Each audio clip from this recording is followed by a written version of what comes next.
have y'all got me watching? What is this? Welcome to the breakdown. Today we look at Winnie-the-Pooh, Blood and Honey, the horror reimagining of the classic children's story. I don't know bupkis about Winnie-the-Pooh. I just know him from Final Fantasy.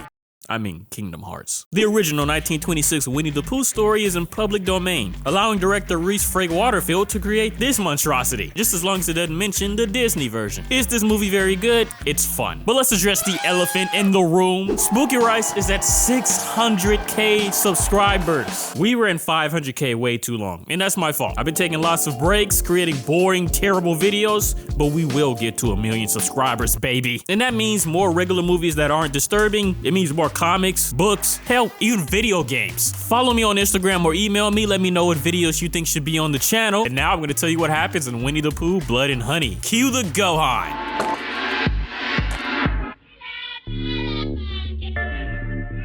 Christopher Robin roams 100-acre woods and finds the ugliest little science experiments. Look like Spider-Man villains that they made in a lab. An owl, rabbit, Eeyore, Piglet, and Winnie-the-Pooh. They look like Full Metal Alchemist experiments. Christopher fed them over the years, but bro gotta get his degree. Gotta go to college. They're animals, they know how to hunt, right? No, they can't hunt because the 100-acre woods was dry. They starve and decide to eat Eeyore, traumatizing and causing them to go feral and hating humanity for some reason, hating Christopher for leaving them behind and never speaking again. That's the dumbest anime origin story ever. 5 years later, Christopher returns to the 100-acre woods and that's his wife, Mary. Already married right after college? Y'all don't waste no time. He's trying to show her Winnie and the rest of those chimera, but she doesn't really believe they exist. Wait, it's time. It's Pooh. Inside this hell's cavern. Looks like they sacrifice people here. Chris realizes that the animals don't mess with him anymore. Piglet chokes Mary to death right in front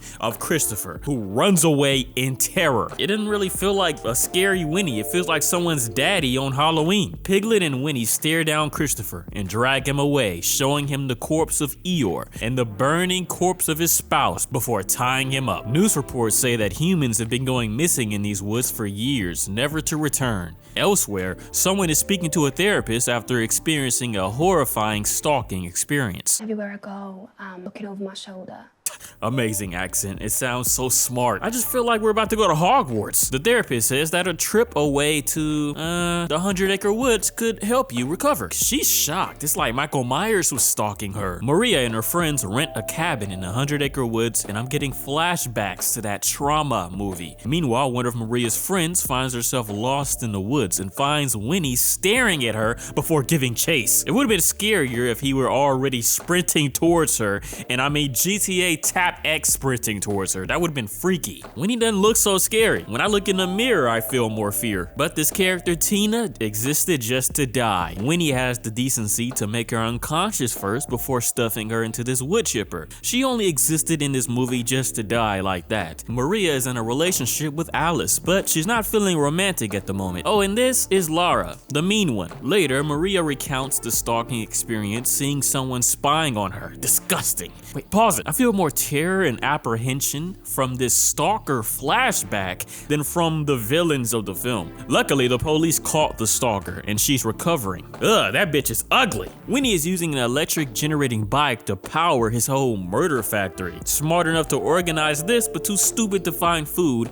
and has the nerve to blame humans. Winnie, Christopher had to take his ass to college. He's not your daddy. You should have found food on your own, like other animals. Winnie daydreams about Christopher as a kid, saying he'd always be with him.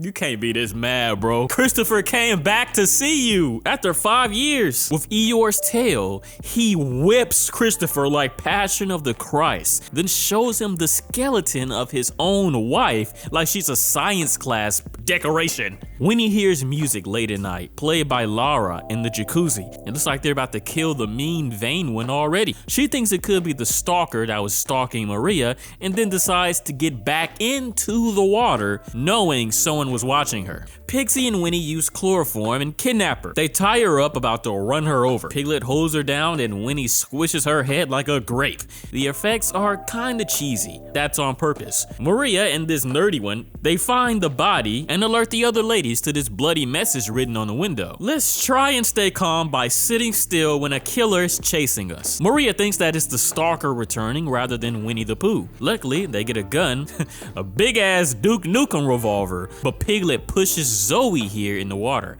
and knocks out Alice and then goes fishing for some Zoe. Unfortunately, Zoe forgot how to move at all, and Piglet hits her with the sledgehammer over and over. She had no survival in her at all. Hey ladies, go ahead and pop them bullets off already. Great usage of bullets. They follow the two and decide not to shoot the killer so they don't shoot Alice. Alice wakes up seeing Winnie slobbering honey all over himself. Oh, you could find honey just fine, but you blame Christopher for everything. That was ugly. Yuck, now her whole face is gonna be sticky. That sticky feeling from honey and syrup is almost as annoying as when you get your socks wet. Maria and Jessica find Alice and untie her. All right, let's get the hell out of here. But then they hear another random woman screaming. We can't just leave them. The hell we can't. Let the police handle it. Investigating, they find Christopher Robin tied up. They get him loose and go to save another woman who is tied up. The woman they find is scarred and tells them the whole Winnie-the-Pooh storyline. They tortured her like martyrs. She says that she spoke to the animals even after they had a vow of silence. However, seeing her disfigured face horrifies the woman even more, and the woman says, "I ain't leaving without hurting them animals." Piglet comes in and the scarred woman looks like she's about to take this whole movie over, but then Winnie comes and mauls her to death. They start running, but Alice hits Piglet with his own sledgehammer. Then she tied him up and starts giving him that treatment all the other pigs get. Alice, you ever heard of escaping? Unfortunately, Winnie comes back and stabs a whole machete through her throat. They randomly run into a group of men driving around and tell them the situation, but the men sit there looking like squirrels. Like when Michael got jumped in Haddonfield, the men beat Winnie-the-Pooh, but then he clenches his fists like Arthur and turns this guy into Two-Face. And then Winnie controls bees. That was cool as hell. He did that like Shino. The ladies run over Winnie like they should have a while ago, but he grabs a hold of the truck and crawls all over it. Ladies, ever heard of physics? Newton's laws of motion? Hit the brakes and turn him into a rocket. Finally she does, and Winnie goes flying. Unfortunately, Maria wakes up injured, seeing Winnie kidnap her friend Jessica and take off that head. Maria tries starting the car again, but gets taken by Winnie. Right before the killing blow,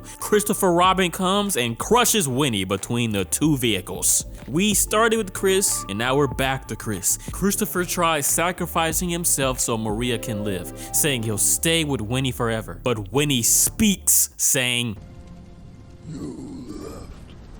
before cutting Maria, Maria passes away in Christopher's arms, and she tells him to run away with her final words. And Winnie keeps cutting Maria like she did something to him personally. This movie was the definition of irrational. It has that low-budget horror feel if a low-budget horror movie suddenly got a bigger budget. But enough with the alliteration. I just don't think Winnie was terrifying. I mean, he looked scary, but I feel like he was Hank Hill underneath that helmet. Most disturbing moment is the kill against either Laura or Maria. Laura's death had the gore, but could have been sold to me as more horrific.